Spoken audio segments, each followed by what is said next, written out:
Hi, it's a beautiful sunny day here in October in Seattle, and I thought it's actually the perfect day to talk about a topic that I want to, and that is the actual climate of Seattle, because there is a huge misconception. And if you have heard the reputation for Seattle's climate, you would know that it always rains here, it is terrible, it's just unlivable, constantly dark and wet and cold, everybody's depressed and miserable. A lot of people can't take it and they move away. And yes, if you come here in a certain time of the year, you will feel that way. But if you actually look up the climate of the area, Seattle in particular, you will notice that Seattle is actually classified as a Mediterranean climate according to the Koppen climate classification. So how can a Mediterranean climate be so rainy and terrible? And it's a really interesting question. So the truth is actually somewhere in between, because Seattle is on the west coast, but it's not exactly on the ocean.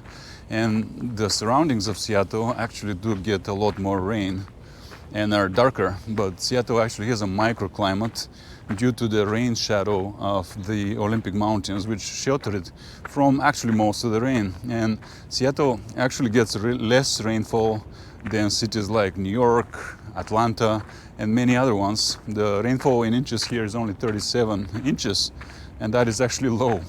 So what Seattle is actually accurately ahead in is clouds.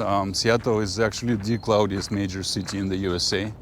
And that's not that nice when it's so dark all the time. But the way they count cloudy days is actually when it's totally cloudy, or when it's broken up by sun sometimes, they'll still count that as a cloudy day. And so the truth is that Seattle actually gets a lot of breaks, because the weather here is very dynamic. We're near the sea and the ocean, and we get a lot of movement of clouds over our heads. And when you actually look at the climate charts and you do the math, the truth is actually quite different from what the reputation says.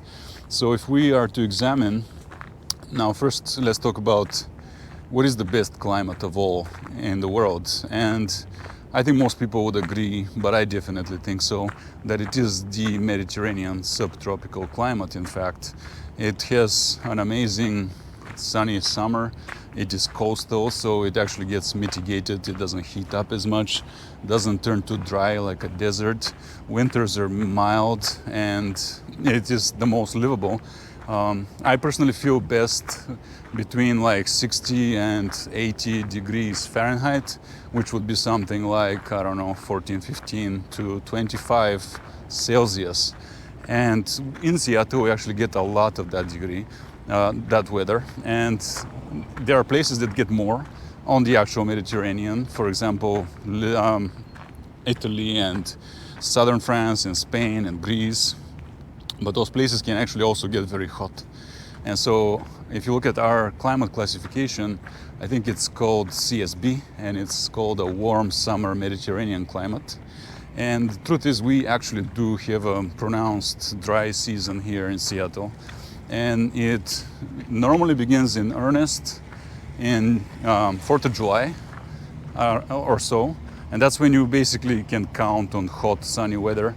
And it normally lasts until like half of September. But just like today, we often have amazing sunny days well into October and even sometimes November. So also the springtime itself, before the dry summer, it's kind of on and off, rain and clouds and sun. And it can actually also get quite a lot of nice weather, especially if you are fine with some cooler weather in the higher 40s and the 50s, and definitely the 60s are amazing to me. And you get good weather actually starting in February, because here is so mild that the official spring is not since March or April like many places, it's since February. And so when you do the math, we actually have good weather, not 100% of the time, but it is from basically the end of February, March or so, until the end of November often. And some days are not the best in that range, but many are. And that's 8 months of quite good weather. And I actually have learned to love the climate, but I'll tell you a little more about that in a second. But the truth is that it's actually a very good climate. I like the climate here a lot. It's actually one of the best in the world. Like, if you look around me, this is paradise. Today is going to hit 75 degrees Fahrenheit, or about 22, 25 Celsius, which to me is the best weather in the world you can have. You can wear shorts and t-shirt and still feel cool, like you can still jog, you can still walk. You're not roasting, you're not drying up and turning into a resin. You're not cold, you're not shivering, you can go about your day in perfect comfort. And we get many of those days, but there are such cold, pleasant weather indexes and stuff. Obviously, California smashes us in those indexes, and the actual Mediterranean. Some parts of Australia have more, but not much of the entire planet does actually. And when you go inland, you quickly realize that continental climates are basically very hot or very cold, and just like a month or two in spring and fall are comfortable. They're not that comfortable. And then on the east coast of the USA or Asia, you have these humid climates, which the summer is not dry like here, like the Mediterranean summer on the west coast. It is actually a hot, humid summer, which makes you feel terrible. The so-called muggy weather. It truly is a combination of heat and humidity. And that is bad weather, and also comes with lots of bugs and fungus and whatever else is not comfortable. So in the East Coast too, even up to Boston, you'll get crazy humidity in the summer and heat up to like 90 something degrees. And that's not comfortable either. So their summer is not as good. Our summer is basically the best. And that's what really qualifies the climate as Mediterranean climate, even though it's quite a bit cooler than the heat of the actual Mediterranean. Then there's another classification of the climate. It's a modification of the Koppen climate. And that one classifies Seattle as oceanic. And there's also truth to that, because we do have a huge marine influence here. But then you look at the way they grade that climate, and it says if you have more than 8 months or 8 months or more of weather with a mean temperature for the month above 50, then you are subtropical. And if you have less, you're oceanic. So I look at the chart, and Seattle actually has 7 months of weather above 50 mean for the month. And then it has 1 month, I think that is March, when the temperature is just under, it's like 57, 58 degrees Fahrenheit, or sorry, 47, 48 degrees Fahrenheit. So when you do the math, on an average year, Seattle just in 1 month is under by 3 degrees Fahrenheit to, even on that classification, be classified as a subtropical climate.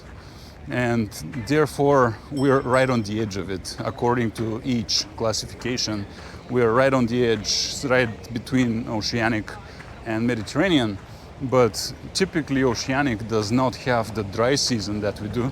If you look at the oceanic climates, which are in Europe, for example, around the Netherlands, the UK, Scandinavia, and also north of here in British Columbia and Alaska, those climates rain in the summer too. But we don't have that. We have a bone dry summer for something like 3 to 5 months. And that is huge. So that's a very big difference, which actually makes this climate a lot closer to a Mediterranean one. And so there you have it. That is the actual climate science. The actual classification of the climate here is in fact Mediterranean. And if we were to warm, simply if we have a year in which March is 3 degrees warmer, that ends up being a subtropical climate, even by the alternative classification. So yeah, then there's also the whole aspect of global warming. You know, there's a lot of people talking about it crazy much that you can't get away from it, but they tell you that the climate will be getting rapidly warmer, and it means that by the end of the century it will be up another 2-3 degrees, etc. And so, if so, then Seattle straight up becomes a subtropical Mediterranean climate, which again is the best climate on the entire planet.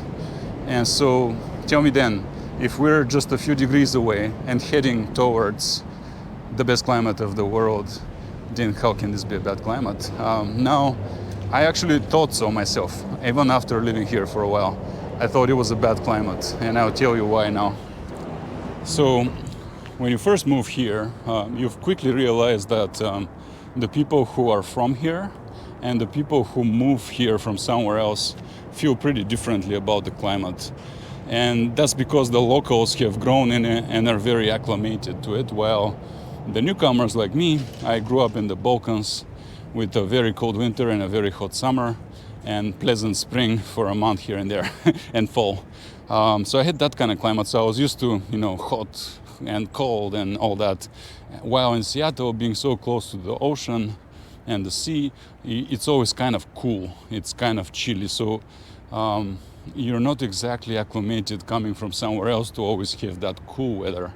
While the people here, if you see them in days like 40 degrees, 50 degrees, 60 degrees, they're wearing shorts and t-shirts, especially the kids. The kids here love wearing very light clothing most of the year, almost the entire year. There's like 2 months when it's too cold, 3 months, 4 months tops when the kids don't wear shorts and t-shirts here.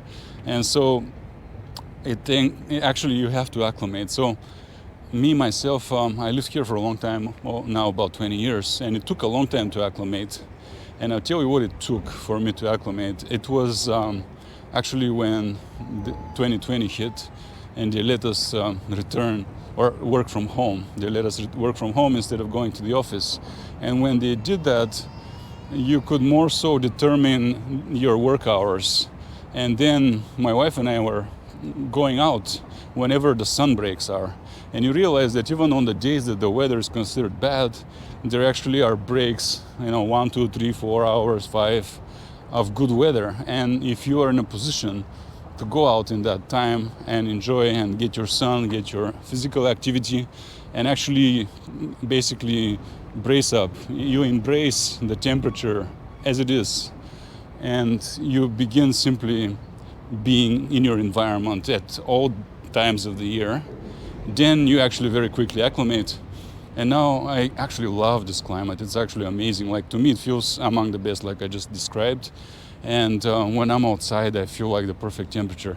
Sometimes it's like full sun, but there's AC coming from the sea. It's like, seriously feels like someone turned on the AC outdoors. And it's like, smells like the ocean, and it feels amazing. And that's the climate here. But you get that effect through the year. It's not just a few months. If you just go, watch for the sun breaks, also dress appropriately for the season. There's a reason a huge amount of apparel, the outdoors apparel, is made here. You have Arc'teryx in Vancouver, in Portland you have Columbia, and so on. You have REI in Seattle, the big merchant of all that gear, and many, many more brands are actually from here, because here is this peculiar weather where if you simply have 1 or 2 layers, and they can be light layers, which you have chosen right for the season, and they can be very comfortable these days, you end up feeling just as comfortable as you would feel indoors or on a summer day, even though the temperature may drop as low as the 30s or near freezing. There exists good weather, and that also tends to be the case with rain gear. You just need the right rain gear, the right breathable clothing, and you can actually prepare so well for the weather that you feel as comfortable outdoors year-round as you do indoors or in the summer. It's true, straight up. So there you have it. That is the truth about the Seattle climate. If you like my videos, please like and subscribe. This is a new channel for me, and I really want to get it going fast. This is the 3rd time I'm starting one, so I'm very eager to get it going. Thank you. Hello. You saw the first part of this video when it's all sunny and awesome looking, and people are running around in shorts and t-shirts, and that was earlier in October, and it's still October, but now it's later on the 30th of October. And you can see how the weather has turned, and I wanted to show you both sides of the weather here, because it really is kind of a bipolar weather here, and it wouldn't be fair if I only showed you the good part. So October actually is the month when the change happens and can be observed.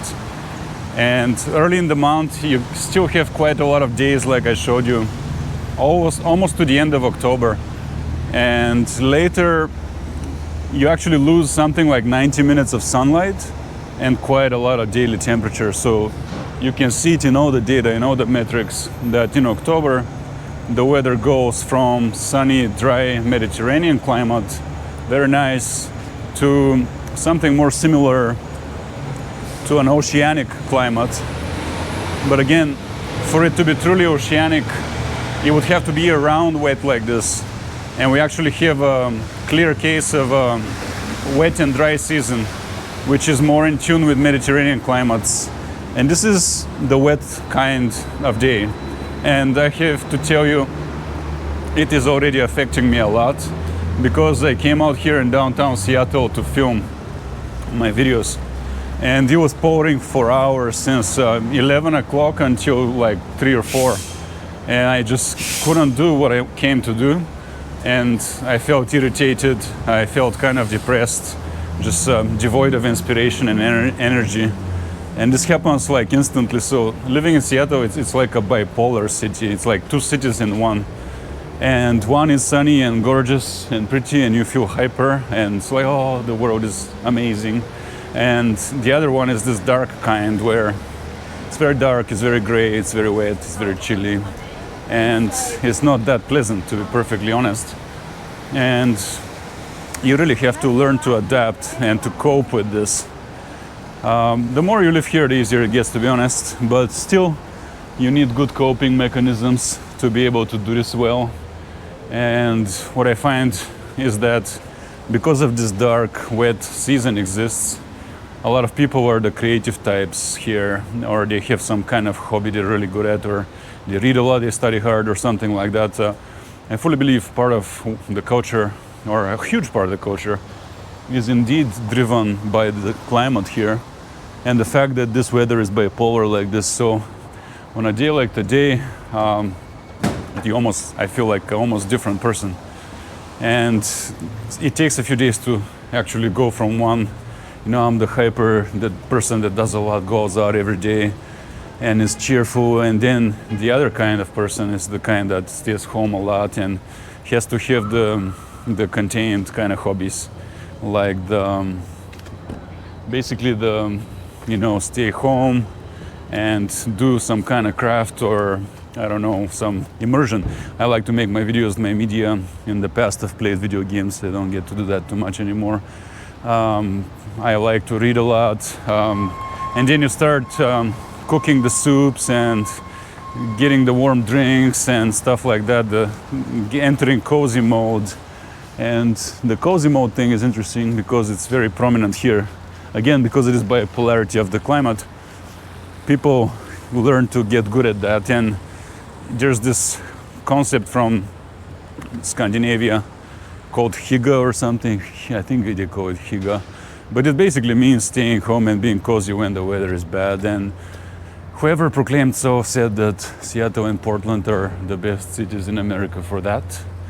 I think based on our weather, but also based on the fact that we do have the hobbies and the vibes that go with that. And we are able to make the most out of it for the most part. So, it's not all good. It's chilly, it's wet, it's unpleasant. You can see it in the people around me, like there's this irritation on their face. They feel slightly tortured, they look that way. And they stop going out. Now, it can actually destroy you, this kind of stuff, because it's long. It goes from now, basically tomorrow is the last day of October. Then November has some nice days, but most of them are like this. Typically by Thanksgiving, it's like steadily bad weather with hours and hours of rain a day, and it's chilly. And then it starts clearing up and getting better slowly in February. And there's a variance of El Nino and La Nina. So La Nina years are especially wet and brutal, and this season stretches long, and there are very few days which are actually dry. But on an El Nino year, you actually get a lot of dry days during wet season, even starting January. And actually in the winter, the dry, clear days are fantastic here. The weather's the sun is out, and sky clears up, and you see all the way out to the mountains because it's a crisp, cold air, and you see well through it, and you see snow mountains in every direction. It's very beautiful actually, and you haven't seen the sun in weeks and weeks, and you're like, oh, holy thing in the sky, and you're like ready to worship the sun at that point. But it happens. But so the true spring of the Northwest comes in February, and in February is the reverse. You know, you start getting the breaks and the good weather infrequently at first, a little bit here, a little bit there, half a day, quarter day, good weather, and then more and more through March, April, May. Now when a bad La Nina, sometimes it feels like the winter never ends until like the summer, and that's the really worst part.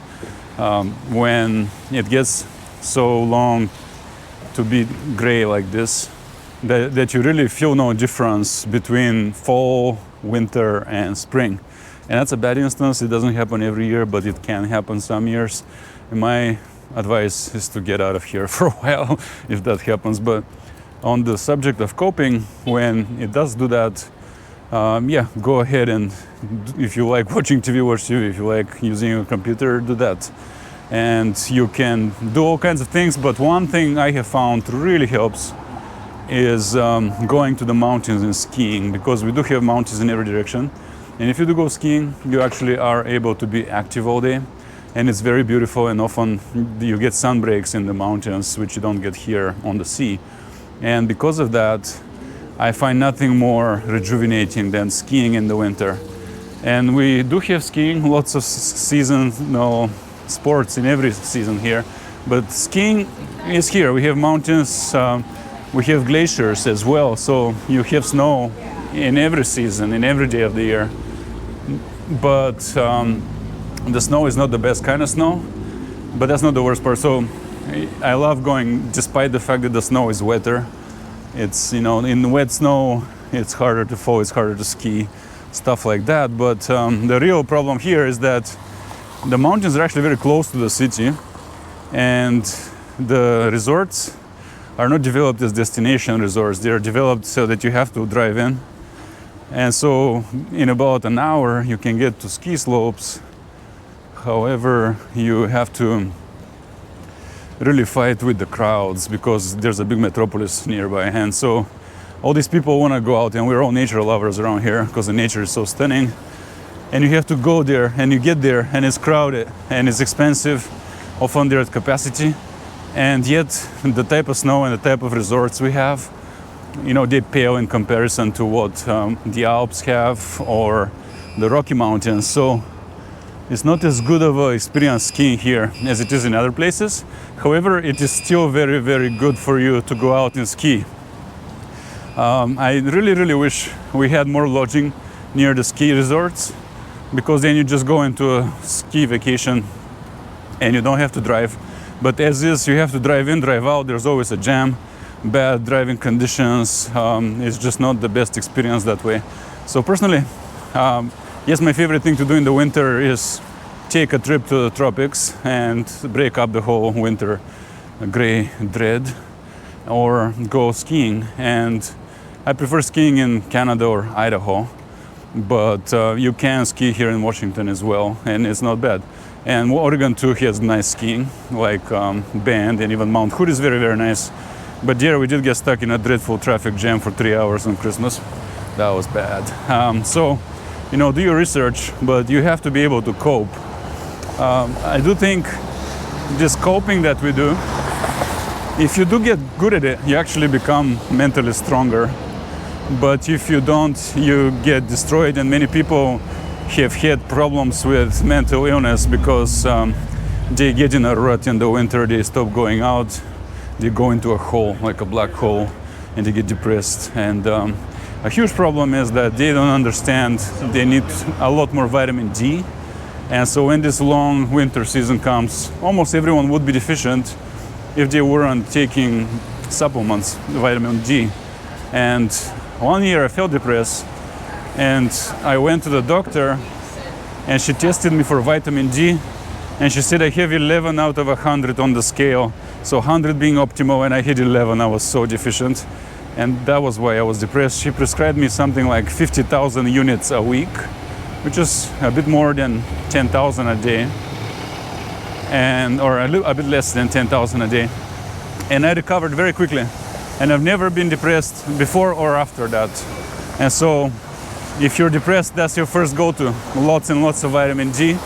In the winter, I take something like 5,000 units a day, and always take them with vitamin K so that it doesn't affect your heart badly with the calcium. And that's really your number one thing. Take vitamin D. Number two, be active. Don't let it defeat you mentally. And number three, travel a lot, frequently, and go to sunny places. So from here we have escapes. We can go within 2, 3, 4 hours and get sun. So like Baja California, you know, the American part of California too. Then we have Arizona nearby. And we do yearly trips. Like there have been only really 1 year or two that we didn't leave. And we did it because we had other things to do and thought, you know, we'll get by. But immediately we regretted that choice. And indeed, we felt bad, and we said, that's the last time ever, if it's within our choice, we're leaving, because it's not good to go through the dark season at once without breaks. And luckily, my wife Susie is from Hawaii, where her parents live. So almost every year we go there at least for some family time. And that is helpful. But we also usually do another trip. We've done Baja twice lately. And we went to Santa Barbara and another year to Monterey. So 4 years in a row we've been going to Hawaii and California, south of here, Mexico as well. And so that works really well. If you can do that, you're fine, honestly. So basically, in the summer you get pumped from the sun, and when November comes, you're starting to feel the dread, and you start booking trips. And I booked a trip to where we booked Hawaii this time, and we're going also somewhere else. I think we're going to Tucson. So that's how we cope with it. We do a couple trips, and so with just 2 trips in the middle of the wet season, you're already almost at the other end. You know, the spring here is early. It's an early spring in the Northwest. It's February. So at that point, you start at least seeing the improvement, and that psychologically helps you a lot. But yeah, I would lie if I told you that I don't get affected by this rain. This rain is not fun when there's a lot of it for hours and hours a day, many days a week. And sometimes it gets crazy. Sometimes it gets to like some insane numbers. Like I think 1 month it rained every single day for like a month, and that really was just like your head is ready to explode, like you can't take it anymore. But if you see that happening, just get out, get on a plane, book a trip and get out. That's my advice. So yeah, that should show you the two sides of the weather here. You see around me now people wearing the same clothing as me, like basically active wear but for nature.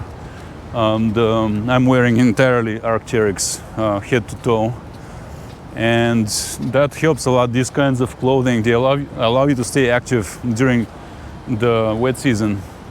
I feel basically as comfortable as I am in room temperature when I'm wearing Arc'teryx, and they're nicely fitted to your body. They're not that bad actually. So yeah, good clothing matters. And then the other major piece of advice I have is look for breaks in the weather. So, you know, the statistics would say it's a rainy day, it's a cloudy day, but it's not 100%. So if you are able to go out when it breaks, and it's on the coast, so very often the weather changes. It goes from dark and rainy, then it goes sunbreak for an hour, 2, 3, then it goes back. And so if you're able to take advantages of those types of weather, the breaks in the clouds, then you will feel like you got enough sun and light out of that day.